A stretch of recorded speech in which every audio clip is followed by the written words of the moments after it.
नमस्कार. जय महाराष्ट्र. एकीकडे विधानसभेच्या निवडणुकीचे वारे वाहत असतानाच दुसरीकडे कोर्टातून मात्र ठाकरे गटासाठी आता आनंदाची बातमी येऊ शकते. जाणून घेऊया सविस्तर अपडेट. तत्पूर्वी जर तुम्ही आमच्या चॅनलवर नवीन असाल तर चॅनलला नक्की सबस्क्राईब करा.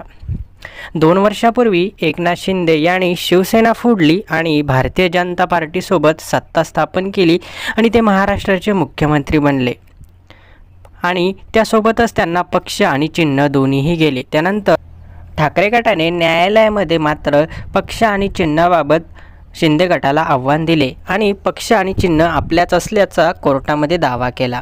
मात्र या केसवरती अजूनही सुनावणी बाकी आहे. कोर्ट याला विलंब लावत आहे. निर्णयावरती अजूनही कोर्ट पोहोचलं नाही.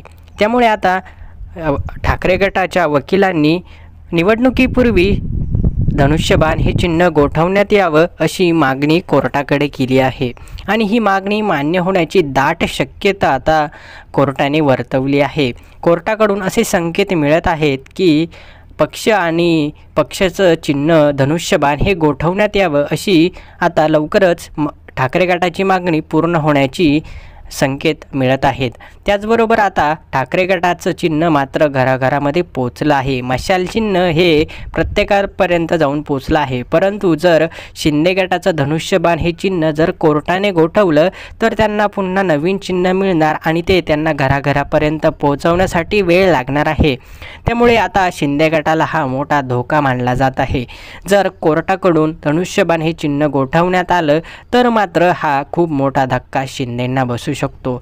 त्याचबरोबर शरदचंद्रजी पवार गटाच्या वकिलांनी देखील आता घड्याळ हे चिन्ह गोठवण्याची मागणी कोर्टाकडे मागितली आहे.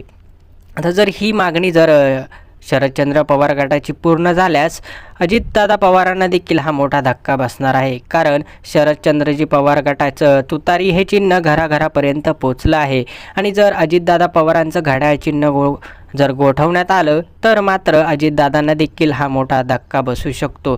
निवडणुकीच्या तोंडावरच दोन्हीही निर्णय येऊन ठेपले आहेत. आता या निर्णयावरती कोर्टामध्ये लवकरच सुनावणी पार पडणार आहे आणि कोर्टाकडून मात्र ही सुनावणी लवकर घेण्यात यावी अशी मागणी देखील सर्व वकिलांनी केली आहे.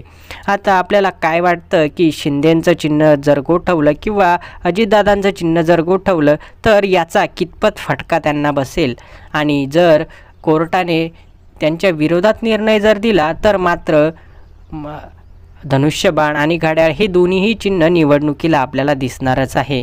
मात्र आता निर्णय हा सर्वस्वी कोर्टामध्ये आहे. त्यामुळे त्यावरती बोलणं आता उचित ठरणार नाही. मात्र कोर्टाकडून थोडेफार संकेत हे ठाकरेंच्या आणि शरद पवारांच्या बाजूने देण्यात आले आहे अशी माहिती मात्र सूत्रांकडून मिळत आहे. आणखी माहिती जाणून घेण्यासाठी चॅनलला नक्की सबस्क्राईब करा. धन्यवाद.